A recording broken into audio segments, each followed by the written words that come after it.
As far as Made in America, we spend a lot of time here at Roadworthy Drive talking about where things are made, how they're made, and the many things that go into getting them made. We are a big supporter of Made in America, but question, what does that mean? Particularly now, with supply chain issues, chip shortage issues, the evolution of electric vehicles, the coming of autonomous vehicles in a number of years. What does Made in America mean? Well, here's a news flash. Before I go any further, regardless of the surveys we're going to talk about for the remainder of the episode, you will not find any vehicle 100% of anything.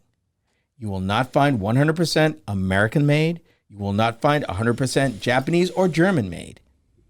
You may find a high percent of that content, but you will not find 100% anything. And that's simply because of the complexities of building an automobile and the wide swath that makes up the global supply chain of the world's automakers. It just makes better economic sense to source it wherever you can get the best deal for a variety of reasons. And the funny thing of it is that can even change from year to year. Now, as far as the federal government's concerned, their regulation is found in Part 583, Title 49 of the Code of Federal Regulations, sometimes referred to as CFR Title 49, with a specific section called Part 583, Automobile Parts Content Labeling. This regulation requires each manufacturer of each passenger motor vehicle to affix to each passenger motor vehicle manufactured on or after October 1st, 1994, a label that provides the following information: U.S. Canadian parts content, and put a pin in that because we're going to come back to it. It's a major problem. Major sources of foreign parts content, which means at least 15%, final assembly point, country of origin for the engine, country of origin for the transmission, and an explanatory note that says, quote, parts content does not include final assembly, distribution, or other parts costs. May I introduce you to 49 CFR Part 83, the American Automobile Labeling Act. Now, this is monitored by the National Highway Traffic Safety Administration. I will not get into all the minutiae of a million different things in order for automakers to meet the standards. One of the major concessions the federal government made to the auto industry, they yelled and screamed that because of the fact they got Canadian plants, U.S. plants, suppliers on both sides, it was almost impossible to break out U.S. content versus Canadian content. You can go online to the NHTSA site to get the information, but I'm going to tell you, reading that information is very difficult for somebody trying to glean information about where is my vehicle made and how American is it.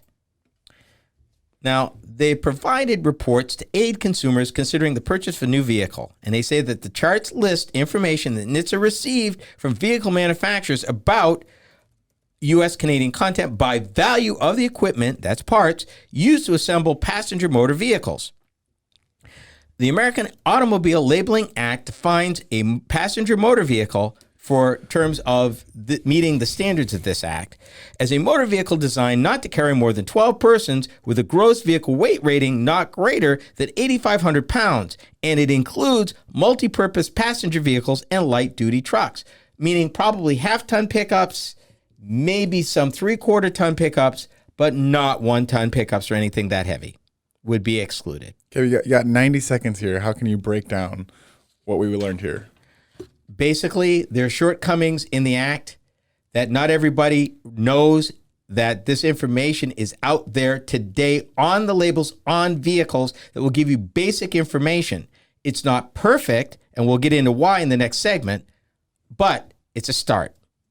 That's the takeaway, that it's a start. This act makes the automakers break down where the parts are from, for the most part.